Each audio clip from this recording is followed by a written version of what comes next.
Okay, pre-cal 12, let's get after it. Here we go. This is the big one. We are graphing trigonometric functions, so sine waves, cosine waves, tangent waves. Now, full disclosure, I find the notes in this section to be really heavy, kind of hard to deduce, to interpret sometimes, because there's a lot happening. So I think this video might really help clear things up. So let's just dive right in. Here we go. So when we are graphing a sine wave, this is what a sine wave looks like. And how we get that image is we need to consider the terminal arm in this unit circle as it increases around the circle. And what happens as it's increasing around the circle is its radian measure in here is increasing, right? And it increases all the way from 0 to pi over 2 to pi to 3 pi over 2 and then back to 2 pi. And that is the x in this equation. Sometimes we get a little confused with x axis, but no, it's the x in the equation. And remember that sine is related to the y values of where your terminal arm is located. So here's how we can put this all together. If you consider your terminal arm lying right at 0 radians, so right there, what's the y value of the point on the end of your terminal arm? The y value is 0, which is why on our graph, we are right there at 0. And then as my radian value increases, you can see that the height of my circle increases, which is why my graph is going upwards. And when I get to pi over 2, which is 90 degrees, my y value is now at its peak. It's at 1, which is why my graph is at its peak at 1. So you're going to hear me say the quadrantal angles again. Those are going to come in super handy. Remember the pi over 2, pi, 3 pi over 2, and then 2 pi, and 0.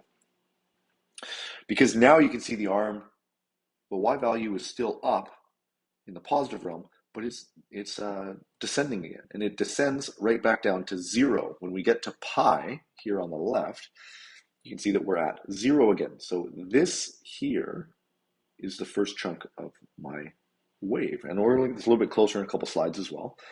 But then you can see for the bottom half of your arm rotation, your y values are negative and you drop all the way to -1. So here's what's happening here.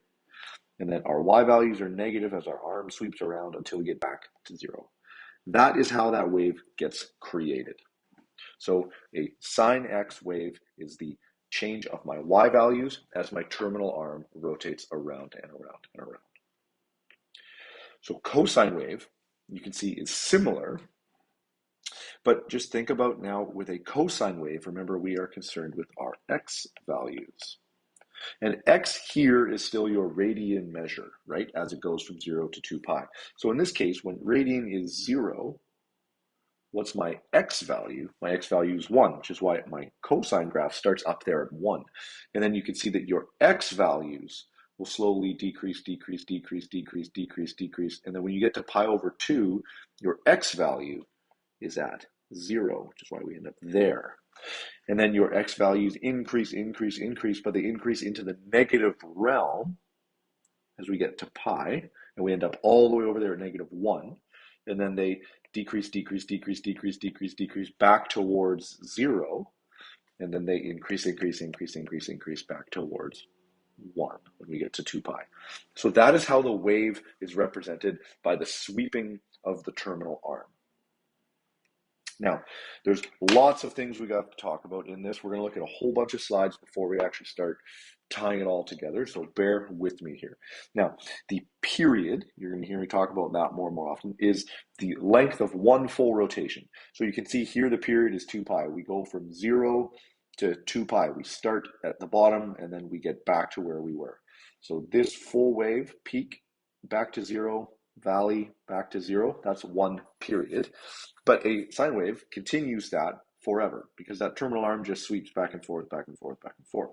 So we actually get a domain of all real numbers, and you'll notice the range in our basic y equals sine x function never gets higher than 1 and never gets lower than -1. And if you were to take your calculator and try and calculate the arcsine of anything bigger than 1, you're going to get error 2. which means does not exist, or yeah, error 2, does not exist. Because you can see your sine wave never increases higher than 1 or lower than -1. So period of 2 pi, domain of all real numbers, range -1 to 1. Cosine wave is basically exactly the same, and you might even start to see here that they almost look identical because they are, just with a shift. So period is still 2 pi, except for a cosine wave, we start up and we finish up. That's 1 period there. Domain is still all real numbers, and range is still -1 to 1. So we're going to cover a little bit of info here. Now, quadrantal points. This is what I make a huge fuss about. Those quadrantal points at 0, pi over 2, pi, 3 pi over 2, and then back to 2 pi, or back to where we started. Because if you take the calculation of sine of 0 and sine of pi over 2, you get 0 and 1. So that's where we get this and this. And this chunk here is the rotation through quadrant 1. All right? And then from sine pi over 2, which is 90 degrees, right, to sine of pi, which is 180, this is the rotation of my terminal arm with respect to my y values, because we're talking sine again. This is Q2. And then you can imagine that this is going to be Q3. We drop as far down as -1. And then this is my rotation through Q4. We get back to 0. So it's going to be super handy. You can break your period down into 4 quadrantal points all the time. Those 4 key points. When do I hit? When do I start? When do I hit my first peak? When am I back to 0? When do I hit my first valley? And when am I back at 0? Those are your quadrantal points, and they will be consistent on all your graphs, no matter how we've shifted or moved this thing around. And that makes up 1 period of a sine wave. A cosine wave is similar, except remember that we're talking x values. So we start at 1 and we make our way towards 0, which is why this bit here explains that. That is what's happening to my x value. It starts at 1 and it slowly decreases towards 0. So that's Q1. And then when I get into Q2, my x value starts at 0 and works its way towards -1. And then my x value goes from -1 back to 0 in Q3. And then it goes from 0 back to 1 in Q4. So again, quadrantal point. Here, here, here, here, and then my starting point. So you can see with a cosine wave, you go peak, 0, valley, 0, peak. These 4 points are going to be so helpful as we graph more complicated versions. Again, you'll see it in about, 6 slides from here. So there's aspects of a cosine sine wave that we're going to talk about here. And we're going to talk about similar transformations, very similar transformations, is we're going to talk about different things that will affect what your basic graph looks like. So we start with what's called amplitude. So the amplitude is an absolute value. The amplitude is how the height of your graph shifts. Now, if you look here at the black graph, that is my basic y equals sine x graph, right? My peak is at 1. My valley is at -1. So your amplitude is the value in front of your graph. So if you have y equals sine x, that's my black graph. Now, if you look at your green graph, your peak has dropped right down here to 0.333333, which means 1/3. So how has our equation changed? Well, our equation now looks like this. 1/3 sine x. It's my A value. It's my vertical stretch / compression. So exactly like transformations in section 2 were happening here. So you can see that the green graph is less shallow. No, it's more less steep, sorry, than the black graph because my A value is a fraction. I have squeezed it down a little bit. Now, what you'll notice about the blue graph is the blue graph has been stretched. You can tell, right? The peak of the blue graph is way up here at 3. That's 3 on my grid. And then way down here at -3. But what you'll notice about the blue graph is normally my sine wave starts up. It goes upwards.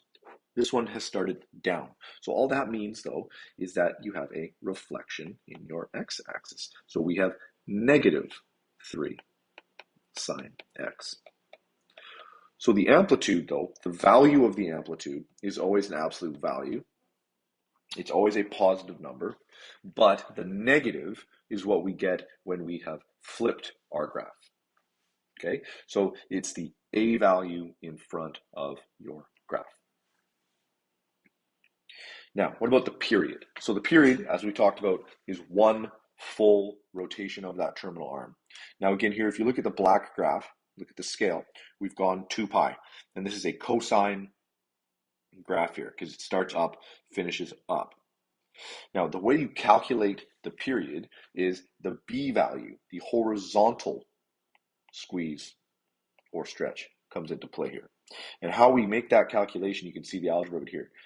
Because the B is inside with your X, so that means the 0 is less than or equal to bx, which is less than or equal to 2 pi. So then we do a bit of algebra, divide everything by b, and we end up with this statement here, which means we end up with this statement here. Our period is determined by taking our regular period, 2 pi, and dividing it by whatever b value is in front of that x. So if you look at these examples, the black one is basic, normal. It's just going to be y equals cos x. I have no shift in my period. Now, the green graph, though, the green graph is much smaller. The green graph has a period, right? That's its end point, has a period.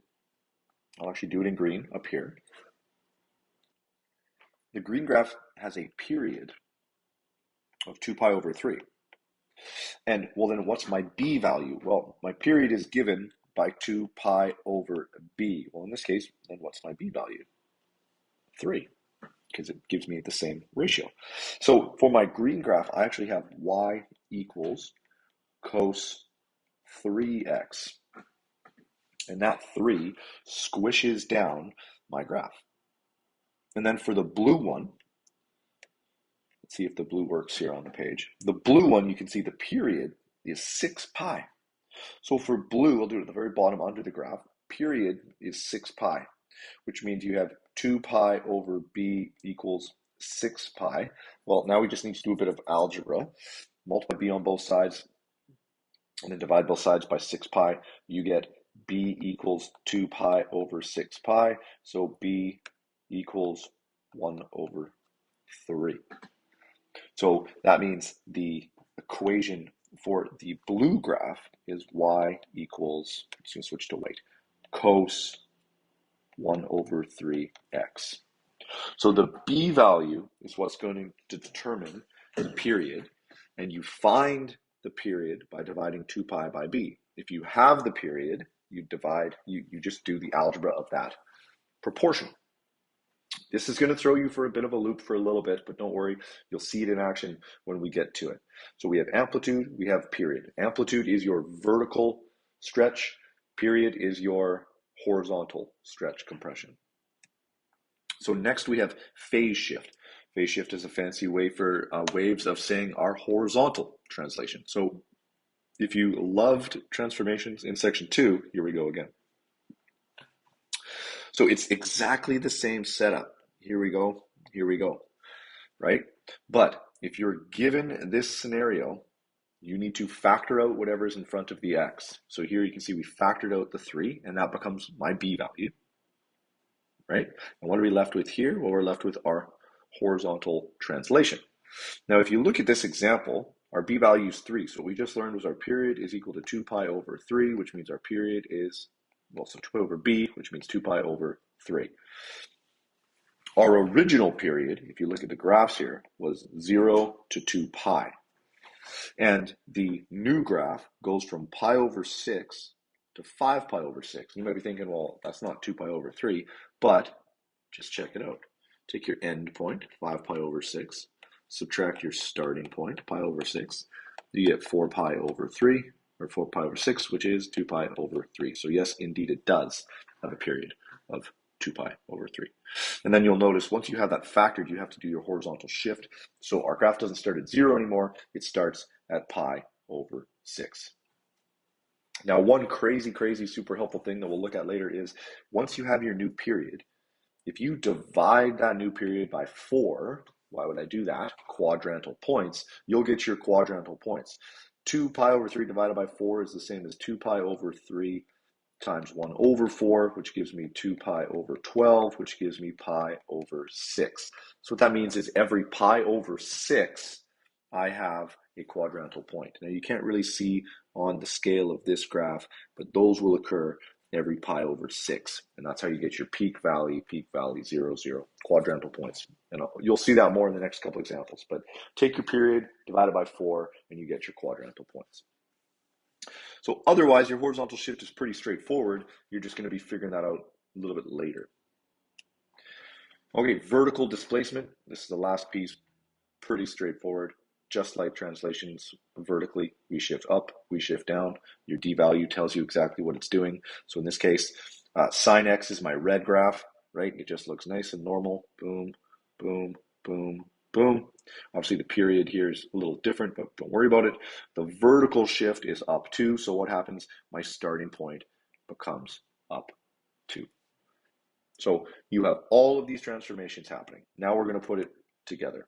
All right. So to start, find the amplitude, the period, the phase shift, and the vertical displacement of the following graph. Well, okay. So we have an equation. The b term has been factored out. That's great. So what do we know? We know amplitude is this number here, and it's the absolute value of that number here. So the amplitude is just 2, because the negative just means we've flipped our graph, we've reflected it. So the amplitude is just 2. The period, we find the period by going 2 pi divided by b, and in this case, b is pi over 6. So 2 pi over 6 is 2 pi times 6 over pi. So we get a period of 12. And then just for fun, if we took 12 and divided it by 4, we would get 3. So every 3 on our axis grid, we would have a quadrantal point. We would have a peak, a 0, or a valley if we were doing a sine wave. So just, again, you'll see that when we start graphing them. Now, phase shift. Well, here's my phase shift right here. X minus 4, well, that means my phase shift is plus 4, or 4 units to the right. And then my vertical displacement is up 2.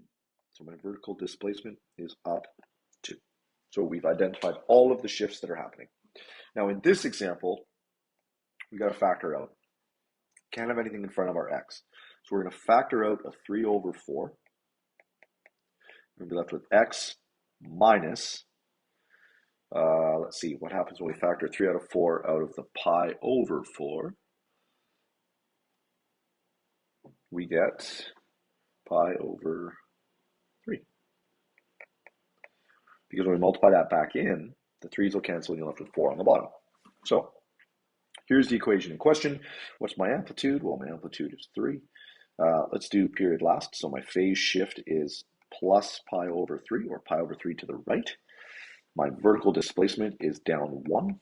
So my period is 2 pi over b, which means it's 2 pi over 3 over 4, which means it's 2 pi times 4 over 3. So I actually get a period of 8 pi over 3. So you can see that sometimes they're going to get a little less pleasant, but we'll work through them as we work through them. So now let's put this together. Let's graph this thing. So it helps to identify the information you have first. So always nice, in my opinion, to start with your vertical displacement, plus 1, and getting that on your graph, because then you remember that this is now where you start. It's also helpful, you've noticed I've already pre-done the scale of my graph. you can make the scale if you have a blank grid to work with. So keep that in mind. The next thing to notice is you have a negative here, which means we are going to start down because it's a sine wave. And then you'll notice your amplitude is 2. So you're going to go up all the way to 3. Sometimes if you want, you put a little memory line here. That's going to be the peak of my graph. And I would erase this when I was done, but it just reminds you of your amplitude. Up 2, and then down 2. So careful. This is why you draw in the black line. Your graph's going to exist in between those two blue lines. Now you have a horizontal displacement 3 to the left. So we are actually going to start here. That's going to be my starting point. And then we have this b value. So this b value is going to give us our period. And this is the most important part. Okay, so 2 pi over b is 2 pi over 4, which gives us 2 pi times 4 over pi, which gives us a period of 8. Now, if you look at this grid, if we're starting at -3, full period of 8 means we're going to finish at 5. So we're going to finish here. So now, this is why I was talking so much about dividing by 4. Because if you take your period and you divide it by 4, you get your quadrantal points. So 8 divided by 4 is 2. So it means every 2, you're going to have your peak, your valley, your zero, so on and so forth. Now remember that we start at the black line, but since we had a negative leading term, we're going to go down. So 2 over from there, so from -3 to -1 will be at our first valley in this case instead of our peak. And then 2 over from there, 0 to 1, will be back to our middle. And then 2 over from there will be at our peak. And then 2 over from there will be at our starting point. So the quadrantal points are super helpful there. You don't have to worry about minute calculations in between. It's just about drawing a smooth graph from there to there to there to there. So the quadrantal points are super helpful. And then as I said, I would probably erase these lines here. I had them in there to help my brain. Keep your black line in there because you want to see that in action. All right, let's look at another one. So now we're graphing a cosine wave. So you know the behavior is going to change slightly. And remember, step 1 is always, you got to factor out this leading bit.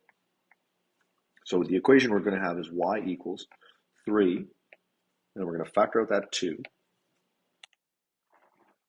And what we get in that case is factor out a 2, you get 3 pi over 2, and then minus 3.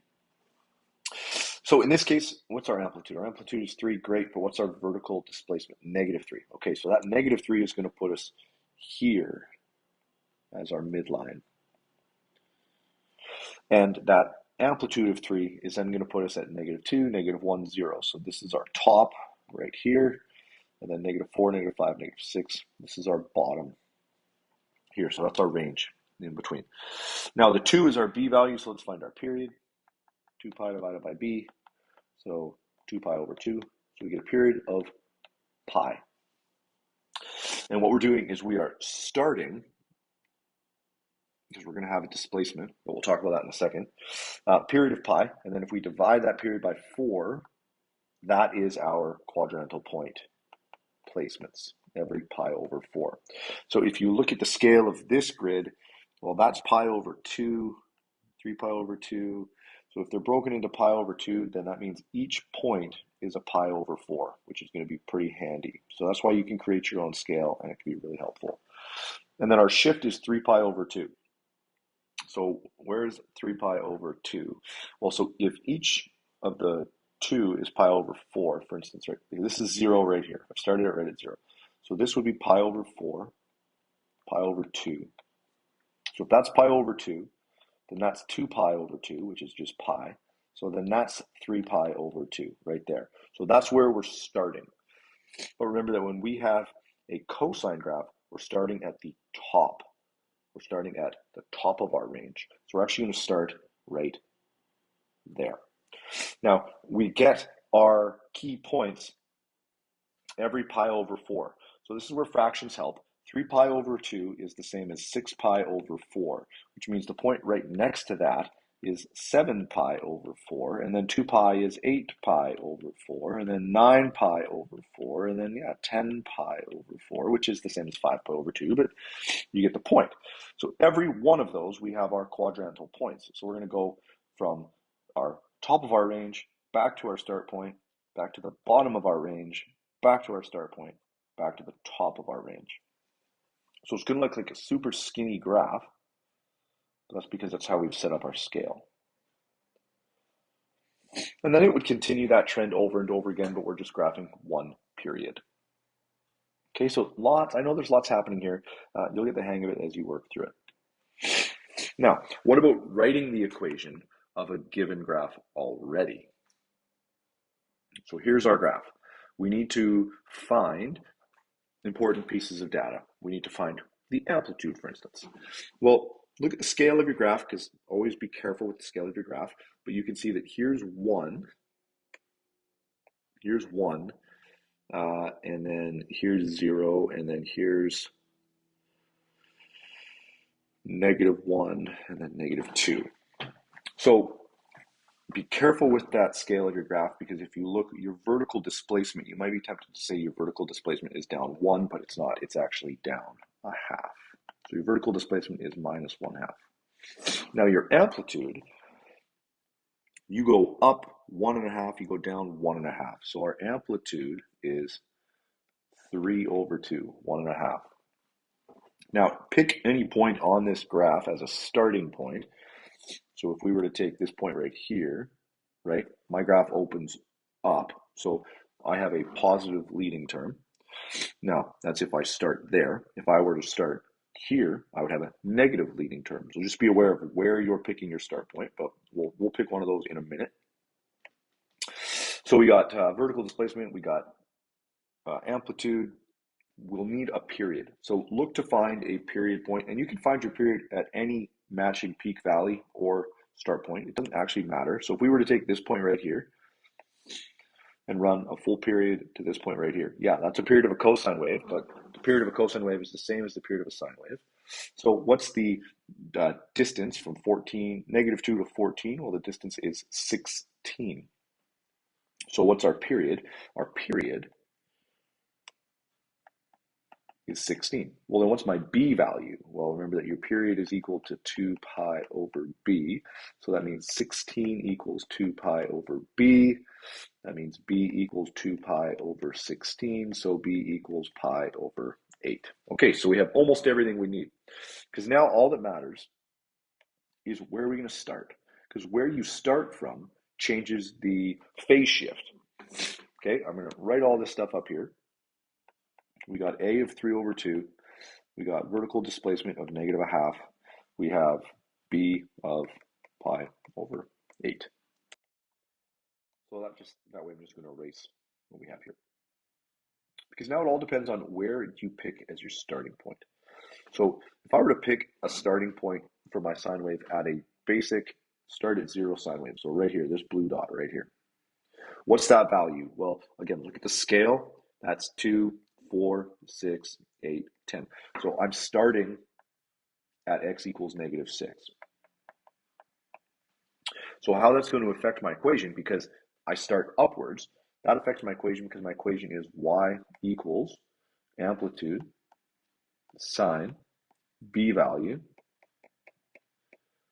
and then x plus 6, and then -1/2.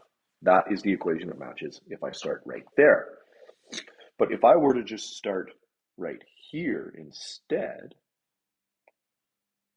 right, if I picked that as my starting point, then I'm actually starting down, and my phase shift value changes. So if I were to pick that at my starting point, x equals +2, then my equation slightly changes.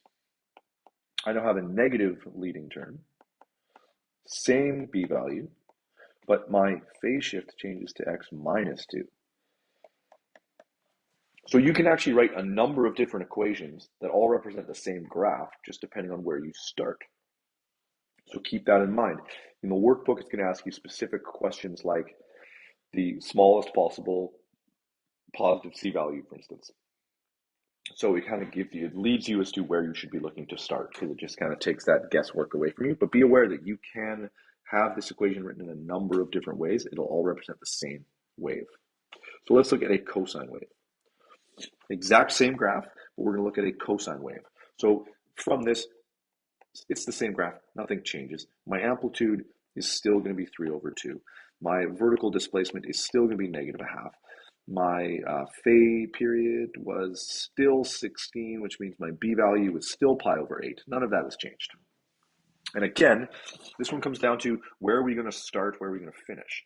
So if I were to do classic cosine wave, start at the top, I'm going to start there, I'm going to finish there. Well, that gives me an equation of y equals, now this is starting at x equals -2. I'm going to have y equals 3 over 2 cosine pi over 8, and then x plus 2 minus 1/2. Now, if I were to shift this and start all the way over here and go to here, then I would actually be starting at the bottom of my cosine wave. So I would have a negative leading value. So in this case, I'm starting at x equals -10. The only difference I have here is the 3 over 2 becomes -3 over 2, and my phase shift becomes x plus 10 instead. So again, different equation, but lines up to the exact same graph. Okay, now the last thing we got here is a tangent wave. Now, a tangent wave doesn't necessarily play by the rules.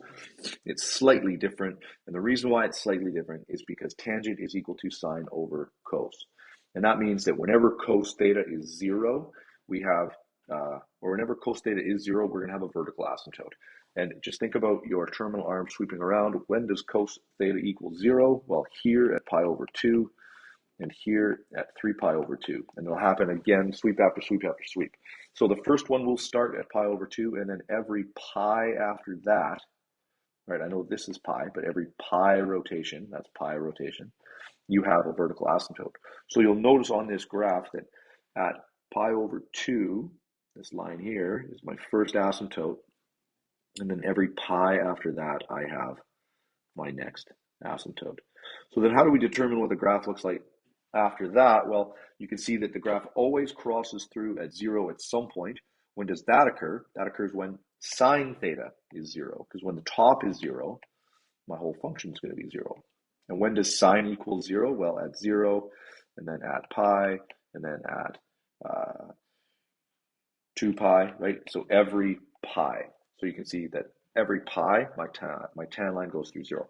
And then I get that funky behavior. And I get that funky behavior because if you think about that terminal arm sweeping around, it will only go quadrant 1, so you can see this in action. As you move away from 0, your y value is small, your x value is large, which is what gives you a small number divided by a large number gives you a pretty small number, which is why this is just barely off of 0. But as you get closer and closer and closer to that vertical asymptote, when we get to here, right, my y value is large, so close to 1, but my x value is really close to 0. So remember, when you divide by a really, really small number, you get a really, really, really large number, which is why we shoot up to infinity. And then same in the negative realm. So that is our tan graph. We're not going to look at tan as much, but just know that is it. The biggest difference in a tan graph is the period is not 2 pi, it is pi. The range in this case is all real numbers. There's no amplitude for a tangent graph, and the domain is all real numbers except every pi over 2 you have an asymptote. So that does it. That is how we graph our trigonomic ratio or trigonomic functions. There's a lot in there. Feel free to watch that again. Drop a comment. Come see me in class if you have questions. And thanks so much, and I'll see you next time.